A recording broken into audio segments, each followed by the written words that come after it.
Hello, and thank you for joining me again. A couple of things from last week I forgot to mention. My SG had Charla strap locks on it, as virtually all of my guitars do, and it had D'Addario 10 to 52 gauge strings on it. So sorry I forgot to mention that. But this week I'm going to bring another guitar to you that when they come out in the 1990s I really wanted to get one, but I just couldn't afford it. And they were really hard to get hold of and difficult to find. When Gibson reintroduced them in 2013, I just thought I've got to get one of those. I just have to get it. It's just an amazing guitar. It's just gorgeous looking. And I'm going through my Boss Guitar 100 as usual on half a watt, and I shall put it onto the clean channel first of all. And the guitar this week is my 2013 Gibson M3 reissue. I don't know how many of these Gibson made, but I know that they were very limited. And it is just a stunning guitar. It is absolutely gorgeous. It's got a fair bit of weight to it. And it's had a couple of little mods done to it, but nothing major. It had the sort of like black Telecaster knobs on it, and I just thought they looked boring, so I put these Ibanez Shore Grip knobs on here, and I put a gold switch tip because it just had a black one, and it's got Charla locking strap locks, and they're gold on this one. And unusually for a Gibson, this is a 25.5-inch scale length. It's just a rock monster. This is a proper Floyd Rose, not one of the import ones. This is a proper made in Germany one. For the money that these were going for, you know, it's ridiculous how cheap they were then, but now they're really hard to get hold of and you just don't see them very often come up for sale. And it's my only guitar with a maple fretboard, and it's the Gibson. And also it had a black truss rod cover, and I just thought that looked boring. I put an orange one on here first of all, and it looked good, but it got in the way of the strings, so I got this abalone one, and it just looks much better. But it's got the proper, hasn't got the silk screen, it's got the proper mother of pearl Gibson logo on the headstock, and a reverse Explorer headstock on it. It's got a maple neck, as I said, with a maple fretboard. It's a mahogany body. And these are Dirty Fingers Plus pickups, so they're quite pokey, and I can't remember what the middle pickup is. It's a Gibson one. I don't know if it's the NSX or whatever they were called, but again, typical shoddy Gibson workmanship.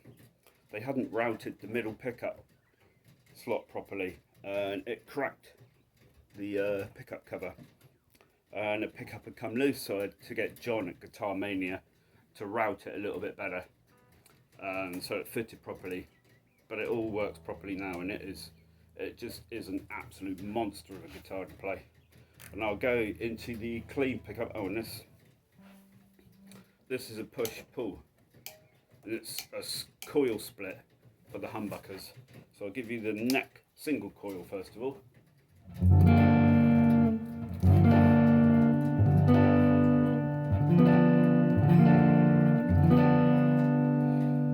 It's really fat.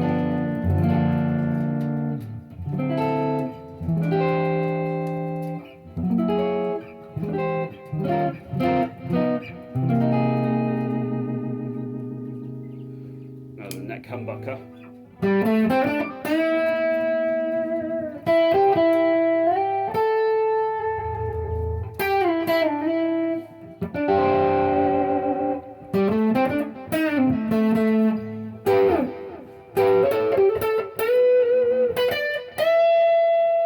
Go to single coil mode again.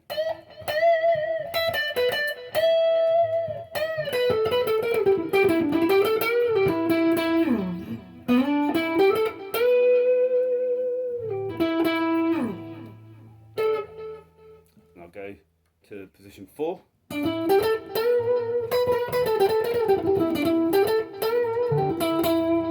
Does that Strat sound pretty well in there.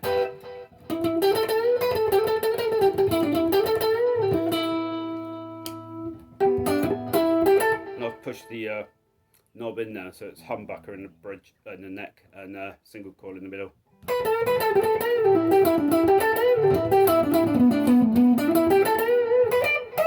Just fattens it up nicely compared to the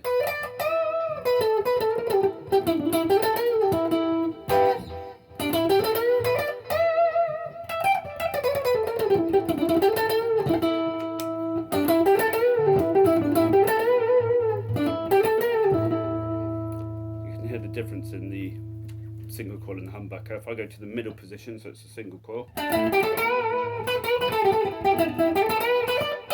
even the single coil is quite hot.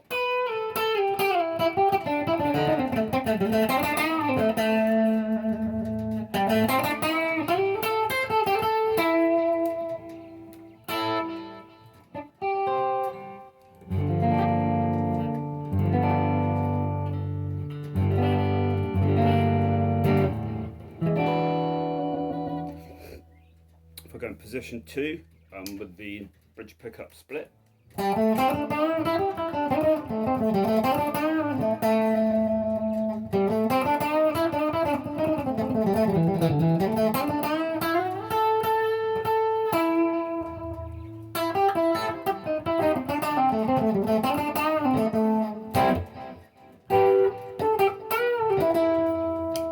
with the full humbucker.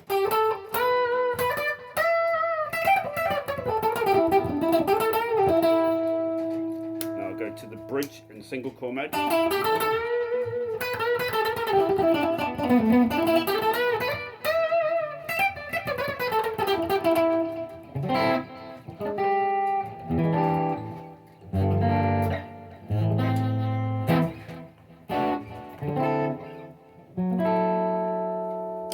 Now humbucker.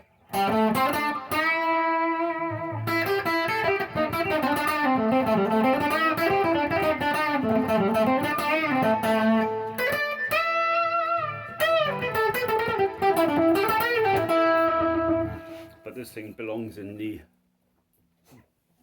overdriven distortion.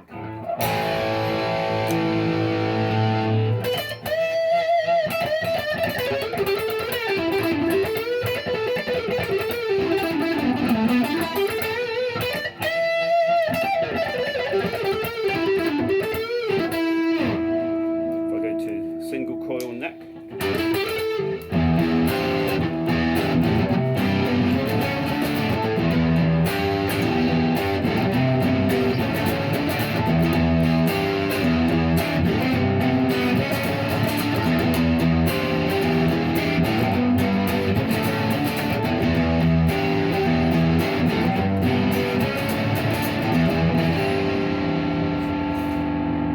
Now position 4, still with the neck pickup split.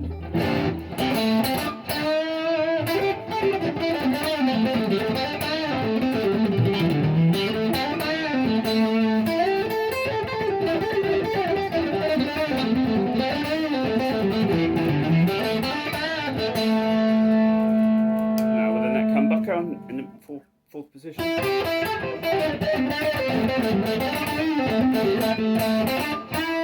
It's got that lovely woody sound.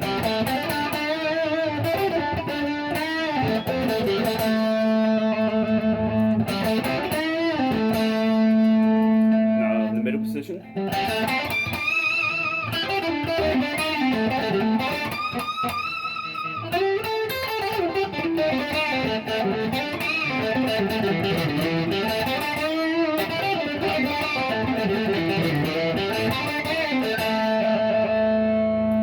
Now position 2 with the bridge pickup split.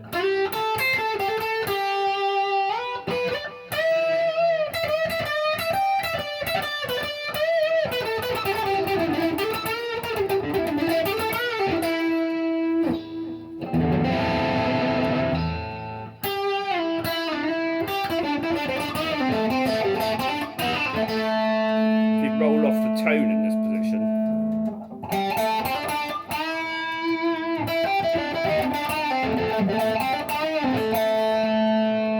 it's like a cocked wah.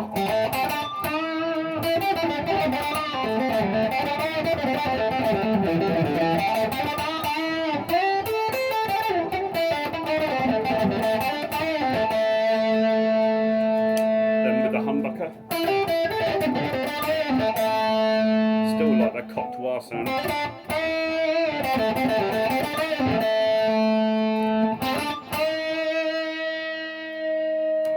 And then bridge pickup.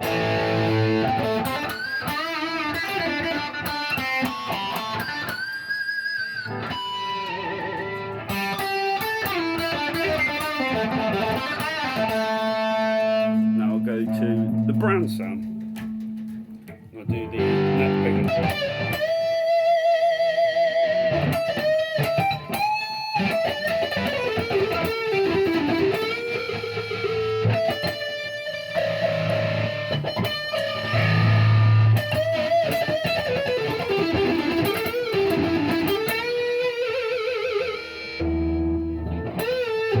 Position 4.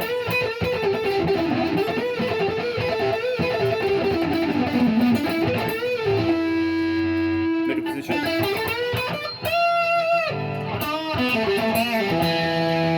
Position 2.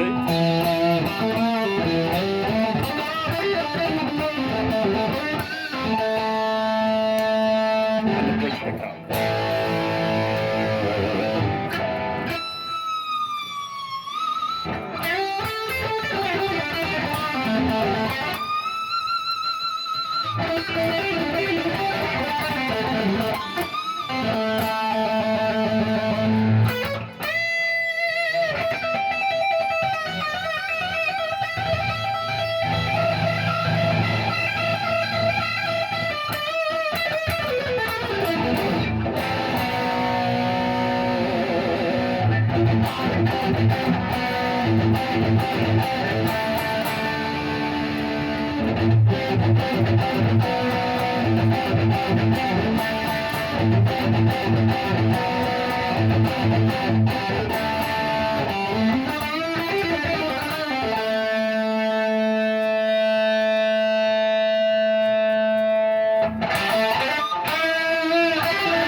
Phenomenal. It's I don't know how many Gibson made of these, but they were very limited in number. So, and I had quite a job getting hold of one of these, but I managed to find it brand new in 2013. But it is just a gorgeous guitar. It's gorgeous looking, and for Gibson, the paintwork's pretty good, considering their usual terrible stuff at metallic paint. The paint's soaked quite well into the mahogany body. You can see the wood grain in it, but the paintwork seems pretty perfect on this. But yeah, so it's just a fantastic guitar, and I'm glad that I managed to get one.